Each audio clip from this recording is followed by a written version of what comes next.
Hi, this is Gerald Celente. Hello, hello, hello. We have a very, very, very special day today. Very important book that's just been written by Mark Morse and Alex Svetski. And it's called the UnCommunist Manifesto. Because here we are in a world today, as I say, when you look at the countries, it's a cross between communism and fascism. Communism being, hey, I'm the dictator in charge. I'll tell you what to do. Put on that mask, get vaccinated, stand 6 feet apart. I'm going to watch everything you do. I'm in charge. That's the commie side. And the fascist side, once upon a time, there was this guy, Benito Mussolini. Yeah. Fascism, the merger of state and corporate powers. Hey, I'm too big to fail. I'm Jamie Dimon. I'm Goldman Sachs. We're banksters. Hey, we need your money. Oh, hey, we buy up your corporate bonds. Hey, you want it? You're a rich guy. I'll give you money. Go build a plant. I'll hire people. Communism, fascism, the merger of state and corporate powers, and dictators in charge, playing the role of mayor, congressmen, senators, governors, presidents. So that's where we're at. So this is a very important book that's just coming out, the UnCommunist Manifesto. It's a book of the times and of the future. And ladies and gentlemen, here they are, Mr. Mark and Mr. Alex. Hey, guys. Gerald, thank you. Yeah, Gerald, great intro. I love that last statement. It's a book for the times, which is exactly kind of what we've been saying. But it's also a book about the past and about the future. So great intro. Thank you. Well, let me just mention that. A book about the past and the future. Tracking trends is an understanding of where we are and how we got here to see where we're going. Right. So your book is on trend because here we are, and you're talking about the Communist Manifesto and owning it, and that's where we're going. So tell us more about the book. What's the foundation of it?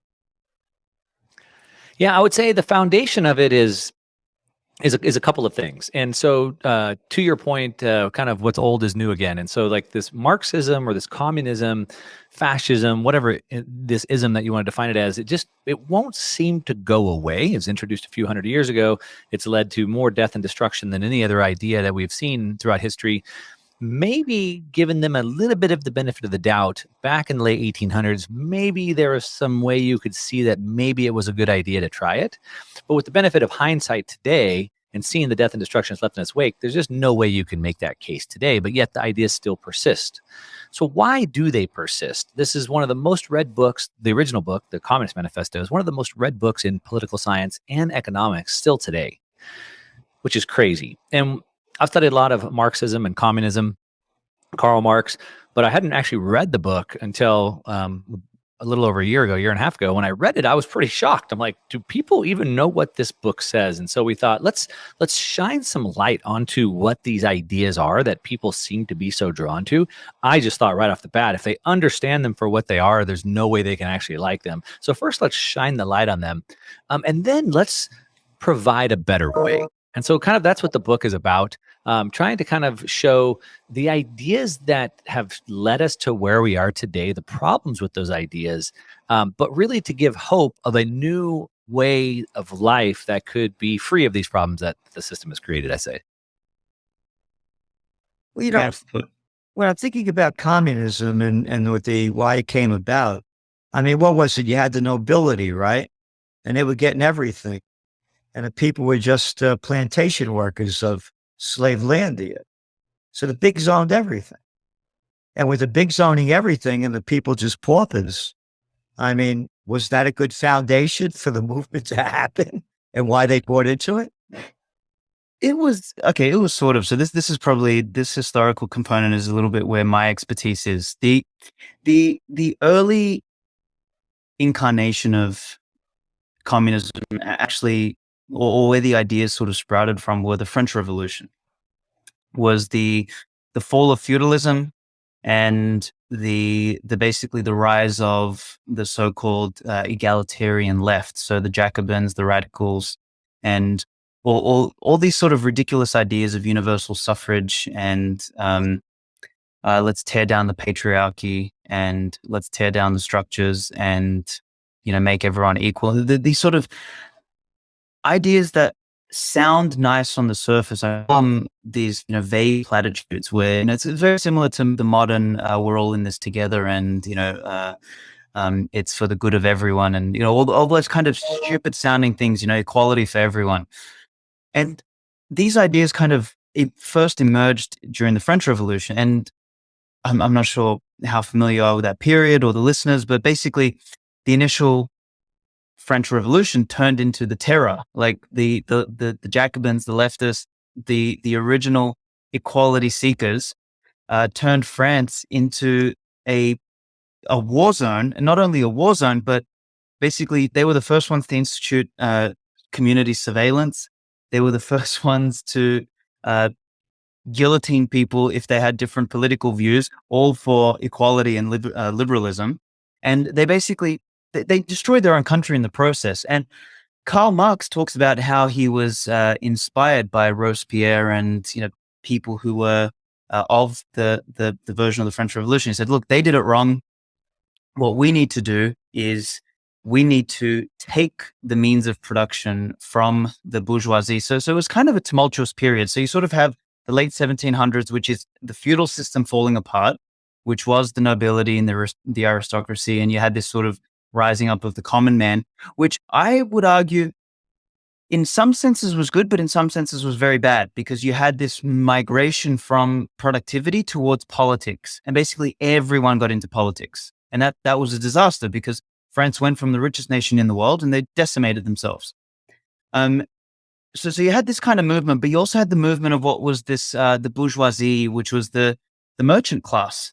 Prior to this French Revolution sort of period, the merchant class was seen as below the nobles. But what happened during this period was the merchant class rose up and they bought up land, they bought up businesses, they created wealth during that transition. And they came from nowhere and became the new so-called leaders of civilization, leaders of society. And that's what Marx was pushing against. So he points out in his book, he says, the feudal system came apart, the bourgeoisie rose up, and then we had two classes of people, apparently, the rich and the poor. And how he delineated between the two was the rich are those with capital, i.e. those with property, and the poor are those who only have their labor to give. And he kind of created two classes of people arbitrarily defined by him. And he said, the problem with the world is that we've always had oppressor and oppressed.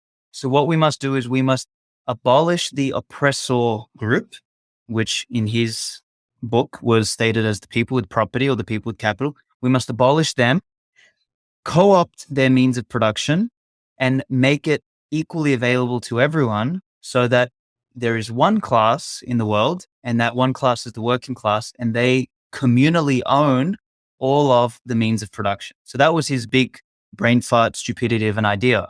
Once again, sounds nice on the surface. Let the working man equally own everything, whatever the hell that means. And then, they went ahead and tried to institute it many, many, many, many times. And as we've seen, a couple 100 million people died. Oops. You'll own nothing and be happy, of course. Basically. Well, I guess that's kind of like the New World Order today, the Davos cats, right? It's the same thing. It's this. I always say that Marxism, it starts from a very poor grounding in human psychology. Humans are always striving. Like, in order to be a human, you need to, first you need to own yourself, and then you own that which you mix your labor with, right? So if you find a tree outside, you chop the tree down, you turn it into some furniture, that is your property. Humans cannot exist without property. And we sort of build on these layers. And, if you've studied any form of Austrian economics or anything, the basic foundations. Private property is sort of where it starts, and it emanates out of there. These idiots live in some fantasy land where they think that some central authority can somehow decree, equality to everybody. Doesn't matter if you're lazy, smart, dumb, stupid, fit, whatever, doesn't matter. Everyone gets the same thing. And if we can somehow do that through the magical decree of a central authority, then everyone's going to be happy, but they'll own nothing. And it's, as you said, it's the exact same thing. It's the Davos crowd today.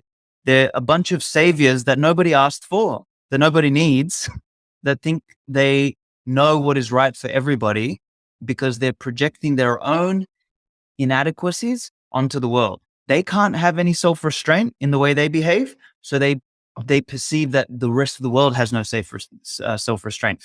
They can't stop eating McDonald's. So they must, tell everybody else that they need to eat the bugs. It's incredibly hubristic. Well, we're talking about the French Revolution, what it was about. I mean, also followed the American Revolution. And in a sense also that, what were the people rebelling against? The nobility and that are in charge and owning everything. And kind of we have the people are kind of in the same situation today.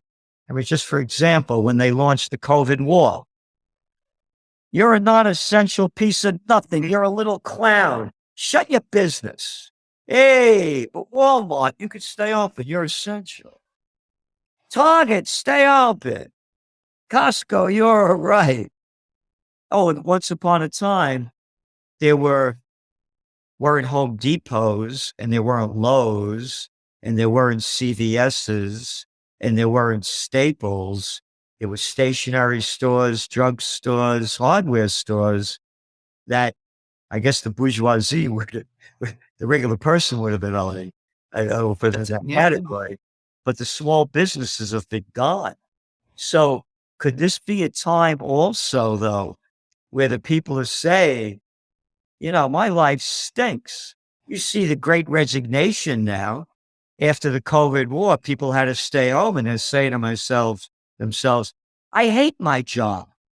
They're home now day after day and they realize they're commuting back and forth. They got lousy jobs. They can't stand what they're doing. Yeah, give me the commie way. Just give me some money. I'll be all right. I mean, could that happen as well? Yeah, I think it could certainly happen, and I think that's the actual intention. And so, what happens is, and again, with the original Marx is painting the poor, the proletariat, as victims. Mm-hmm. Hey, it's not your fault. You have nothing to offer. They have this capital. They have property. You have no property, and all you have is your labor. But your labor will never amount to capital, so you're never going to own anything. So you're a victim, and they're going to continue to oppress you. Unless you have somebody like me who's a savior who will come in and save you. As Alex said earlier, we have these people who want to come save us from things we don't need saving from, nor have we asked for that. And today it's just gone now to neo-Marxism or cultural Marxism, identity politics. So instead of just two arbitrary classes of poor and rich, now it's black and white and man and female and gay and straight. And I mean, you name it, right? We all oppress each other, supposedly. And so now everybody's a victim. And they want everybody to play the victim or feel like the victim so that we're helpless, we're powerless. And most importantly, we need the savior to come down and help us because we can't help ourselves because of that victim mentality. So I think it's bred into us. It's ingrained through indoctrination, through the school system, that we're just, hey, you're an immigrant and you're a minority and you're a female and you're a lesbian. You have four knocks against you. You're never getting ahead. Sorry. Right. And so everybody now, it's like trying to kind of fall down to the lowest common denominator. And we need a government. We need someone to come in and equalize this because we can never get ahead otherwise. So we're recycling Marxism. Is that where we're at? That's exactly right. It's just a newer version. So tell me more about the book in the UnCommunist Manifesto and the positive changes in it that people need to know about. So what we tried to do with the book, and it's an interesting story, as Mark said in the beginning, he said, read a bunch of this stuff, but neither of us had actually read the original Communist Manifesto. And Mark and I were in Salvador about a year and a bit ago. And he's like, have you read this book? And I said, no, I haven't. And he said, it's the dumbest thing I've ever read, or something of that note. I think Mark said it probably more politely. And I went ahead later and read it. I was like, Jesus Christ, this is ridiculous. It's like brain cancer in 70 pages. And I nudged Mark in January. I was like, hey man, let's sit down. Let's actually write this thing. And we decided to sit down and write. And what initially started off, like, we started just rebutting points in Marx's book, like inconsistencies, logical inconsistencies, things that had been proven wrong. Like Marx was adamant that if automation continued, he was very Luddite in his thinking, right? He argued that if the bourgeoisie maintained control of the means of production, they would abolish, like there would be no more work left for the everyday man, for the worker. So therefore the worker must rise up now, take the means of production by force if necessary, in order to ensure that there is always work for everybody, right? This was his stupidity. Clearly, all of these things have been proven wrong. So we sat out and we kind of started writing rebuttals, but then we thought, you know what? Let's write our own actual manifesto, and let's talk about some of the axes that he tried to represent. So he was trying to pit two groups against each other: the rich versus the poor, so the property versus the unpropertied, the bourgeoisie versus the proletariat. We say the real struggle is actually between the choice of cooperating or coercing someone. That's the only choice. Like, we all have to acquire wealth somehow, and we really have two choices. And this is the only real struggle that exists. It is the struggle between, Gerald, if you have something and I want it, do I trade with you with something that you want, or do I come and beat you over the head with a stick and take your stuff? Now, the first is multiplicative, meaning that it adds up. Like when we trade, we both get something that we want and we actually increase the total wealth of the pool. But if I come and beat you over the head with a stick and take your stuff, it's actually subtractive, because not only did I take your stuff, but then you have less of an incentive to go and produce something again, because you fear that I did not respect your private property rights. You might do it again. So you've got this kind of axis, which we tried to position civilization on. We said, look, the only real struggle throughout human history has been coercion or cooperation. Which path do you choose, Western man? And we kind of set that out in the early stages of the book. Then I think the other part that we really dug into, and I'll let Mark elaborate on this in a moment, but we tried to reclaim the word capitalism. And I think this is one of the real powerful takeaways of the book, is that the word capitalism has been absolutely demolished in modernity. Everyone thinks it's some sort of form of evil and, the devil created it or whatever. But when you start to think for a moment what this actual word means, you think, okay, what is capital? Capital is, time, it's energy, it's resources. It's like the precious stuff that we have. And capitalism is the process of using that stuff efficiently and effectively. Like if I have trees and rocks and stones and I have my time and my energy and my labor, what do I want to do? I want to use it as efficiently as possible to build something of value. Like, what more moral pursuit exists on the planet than using precious, scarce resources more morally, more justly, more efficiently, more effectively? And that is capitalism. But apparently to these, moron, sixth grade intelligent, bureaucrats, that's apparently evil. And we tried to suggest, and what we've done in the book is we define capitalism not as a political modality, but as a process.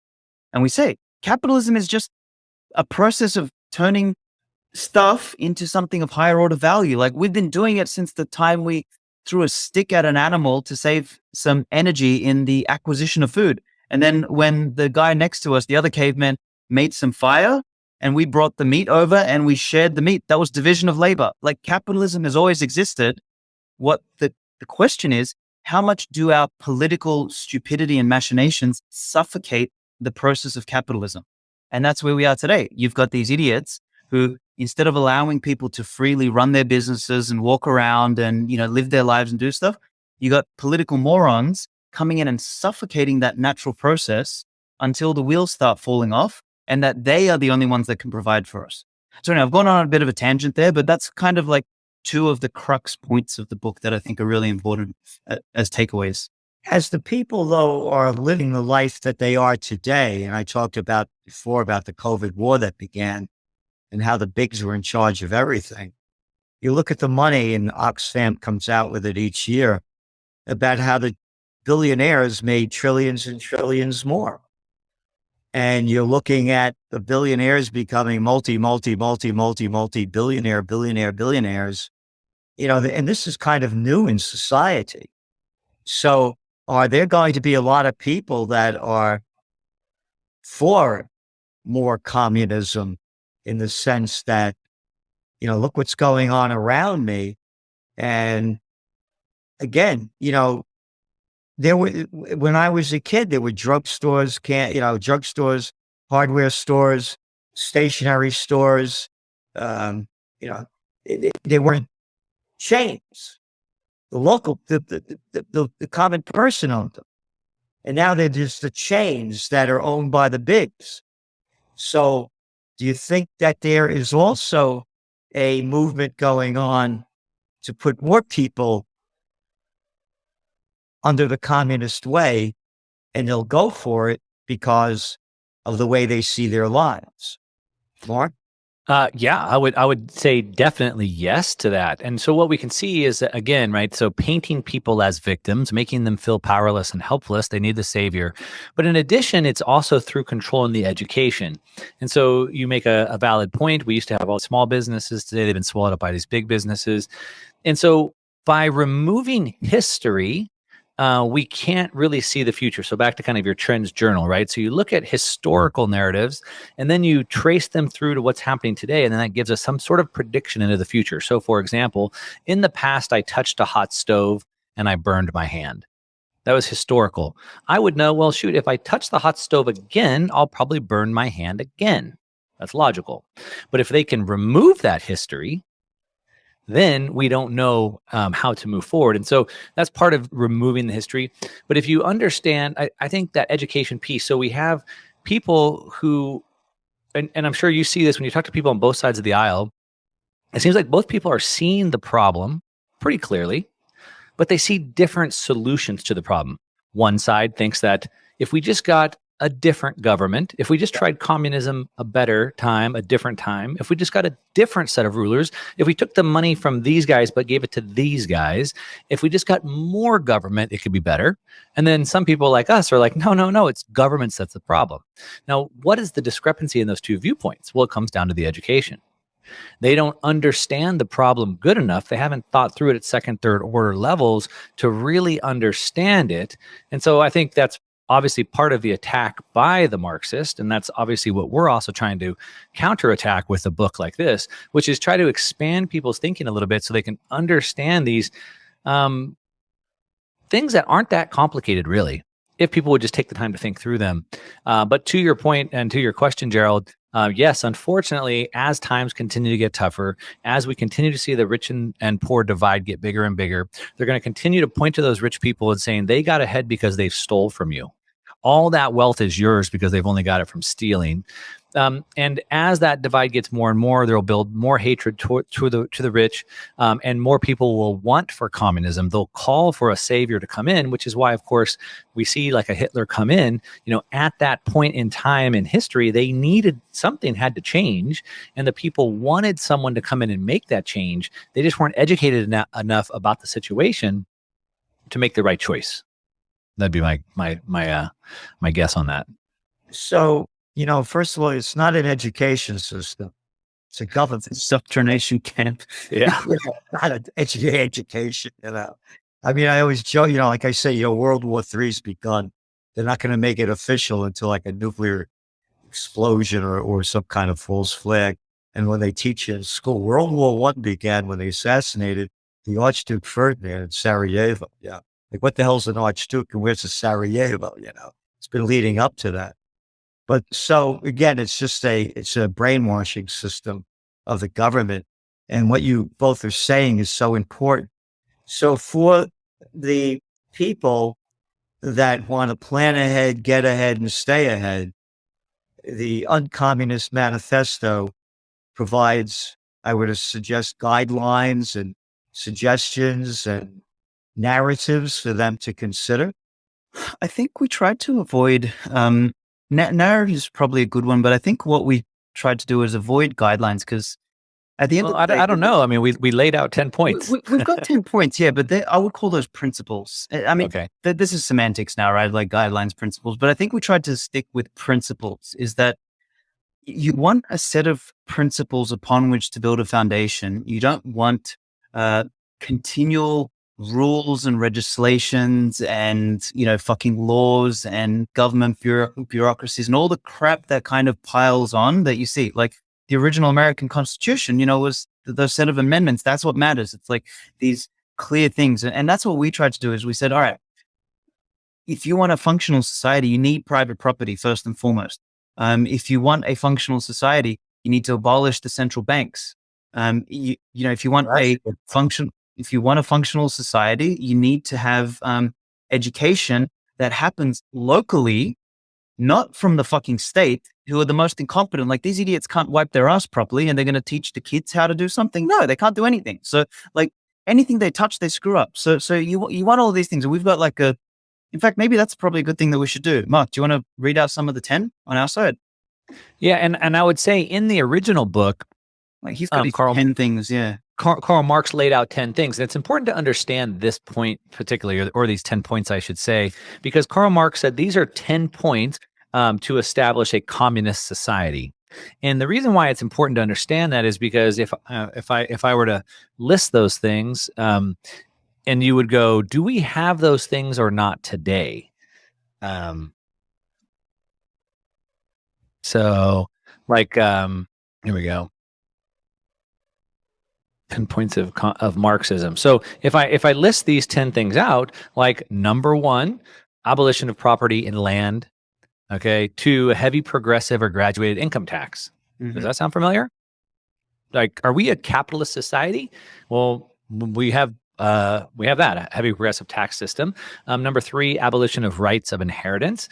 We haven't got rid of that totally, but it's under attack and it keeps getting worse and worse and worse. We have number 5, centralization of credit in the hands of the state. So creation of a central bank. So we have that. Centralization of the means of communication and transport. So we pretty much have that. We just saw recently, directly in writing, the government told Twitter to take down Alex Berenson's account. So we kind of have control of communication and then transportation. Anyway, I can go through all these 10. Free education for all children in public schools. So it starts to sound like we sort of have that. And then we laid out our 10 as well. I'm trying to find them here. Well, again, that's the importance of this book, is that you're showing the other side of it that people need to know and what to do. And you kept mentioning, by the way, I kept hearing about the right to own private property. Is that correct? Yeah, because in the original book, Marx starts out by saying, if I was going to summarize communism in one statement, it would be this: the abolition of private property. Okay, well, let me stop there. Look who's buying up all the homes. Again, going back to why there may be a commie push as well. Yeah. Blackstone. Yeah. What's a Blackstone? That's racist. How dare you call them a Blackstone? Yeah. No, that's their name. Well, even in Holland, where they're taking all those stupid, of course. Yeah. But look at these hedge funds, these private equity groups that are buying up everything, and the average person can't buy them anymore. So the UnCommunist Manifesto, from what you're saying, is going to be a counter to the new Communist Manifesto that may be coming quickly. Well, it's already happening when you look at the Davos crowd. So there's such some really important book that you both are putting out to give people the other side of where we're going and what's going to happen and what they need to do to reverse this trend, because it's on the way. You touch on something really important there with BlackRock or Blackstone, whatever the hell they're called, is we talk about, like in chapter 3 of our book, we talk about the chapter is called The Phantom Variations of Capitalism. And we try and dispel some of the myths or the confusions that people have about what capitalism is. And one of them, and this is the one that most modern pro-communist people are angry about, is cronyism. Cronyism is not capitalism. So in a capitalist system, your what you're doing is you're competing, right? You're playing by the same rules. You're trying to use resources, energy, and time more efficiently so that you can outcompete your competitor. In a cronyist system, the way you win is by cheating, because you make friends with the government, you get some fucking handouts or some backdoor deals, and you get an unfair advantage on the playing field, and you wipe out all of your competitors, not because you're better, but because you're more corrupt, or you're more crooked, or you're more of a sleazebag, or you've got more friends in office. Well, that's the way it is right now. Well, correct. That's exactly. So people are not angry about, and this is why it's very important, like why we wrote this book and we had these definitions in there. People are angry not at capitalism, people are angry at cronyism. Absolutely. There's a world of difference. But the importance of your book, the way I'm hearing it, is that people need to know this, distinguish between the two. Correct. The guy, they hate capitalism, but it's not capitalism, it's cronyism, as you said. Whereas George Collins said, it's one big club and you ain't in it. That's it. And again, that's look what they're doing now with the IRS and all the money they're sending to put more troops on the ground to get money from the little people. The billionaires and the multi-millionaires, you know how to play the tax game. You're not going to bother with this stuff. So the people are going to look at it as, this is capitalism, and it's not. It really is. I think the UnCommunist Manifesto comes across in a number of different ways.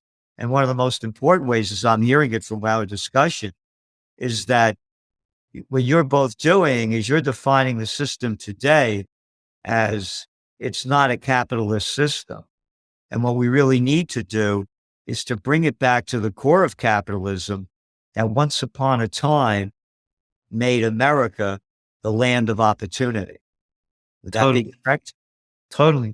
Like we haven't had capitalism in the West and in America at least for 50 years, if not longer. Like if you look at what happened in 1913, you had the income tax, you had the establishment of the Federal Reserve, then you had the stupid, New Deal with, whichever president it was, 1971 came off the gold. So each of these ratchetings up have actually brought the so-called capitalist West closer to the side of communism. So what you've got this kind of strange blend. And as we open this podcast with, it's a blend of fascism and communism. That's what we're living in. We're living in kind of like, it's like these bureaucrats, they read 1984, they read Brave New World, and they're like, I got an idea. How about we do both?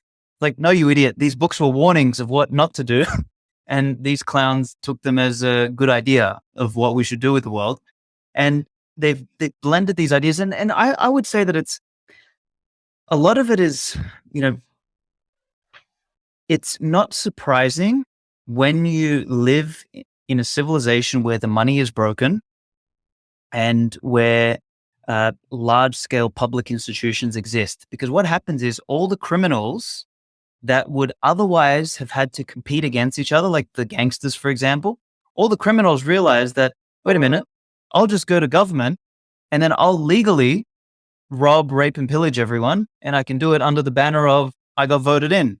So that's it's the ultimate game. Like it was funny. I was in Vegas in March of this year, and we were driving around with a guy, and he was the Uber driver was dropping us off at this shop, and he said, make sure, he said, you don't go across the train tracks. He goes, because there was someone there and they got shot and everything. And I was like, Jesus, I didn't realize that dangerous in Vegas. He said, you know what? He said, this would not have happened while the mob ran the show.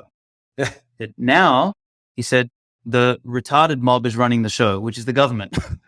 And I was like, you are spot on, sir. I gave him an extra tip because that's exactly what's happened. It's like the new mobsters have come in, but these mobsters are like fucking brain dead retards who came out of, state indoctrination camps. They didn't grow up on the street. They don't have any street smarts. They're stupid.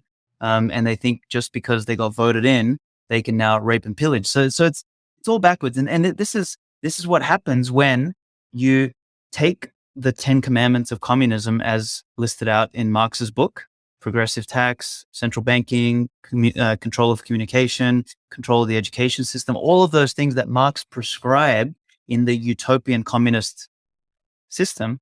when you start introducing those in a country like America, this is what we have. We have complete cronyism. We have this half-baked Frankenstein of a system, which turns into cronyism. And then what happens? People say, oh, well, I don't want this. What do I want? I want communism. So they're literally going to let the wolf in the sheep's clothing, and they're going to decimate whatever's left of civilization. Well, that's why this book is so important. And we're in a very important time right now. And you really both summed it up very, very clearly. And, it said this is a book of how we got here, where we are, and where we're going, and what the people need to know about where we're going with this UnCommunist Manifesto. So thank you very much. And I wish you all the best. And this is such an important book and such an important time when we're going in a direction that needs to be changed. So thank you both and all the best. Thank you, Gerald. Check it out on Amazon. We're capitalists, but we're not trying to make a bunch of money. We just really want to get it out there. We think it's that important of a book to really try to swing the tide on this. And we priced it pretty low, trying to get a lot of sales. And then, of course, we're just asking if you could just share a review when you get the book to help Amazon send it out to more people. And maybe we can all work together to kind of push back on this Marxism tide. That's what we need really today. It's in that direction. And Alex just summed it up perfectly about who these people are. Just very quickly, I was the assistant to the Secretary of the New York State Senate at 26 years old. I've been with presidents, prime ministers, and princes. I know the deal. And at 28 years old, I was staying at the Willard Hotel and putting my meetings on at the Hay Adams in D.C., killing environmental legislation at the top of the environmental movement back in the 70s. So I've been on the other side. That's why I know both sides. Mm-hmm. So thanks again, guys. I'm wishing you all the best. And everybody go to Amazon, check out the UnCommunist Manifesto, and push out the word and push it forward. Thanks, fellas. Thanks so much, Gerald. Thank you, Gerald.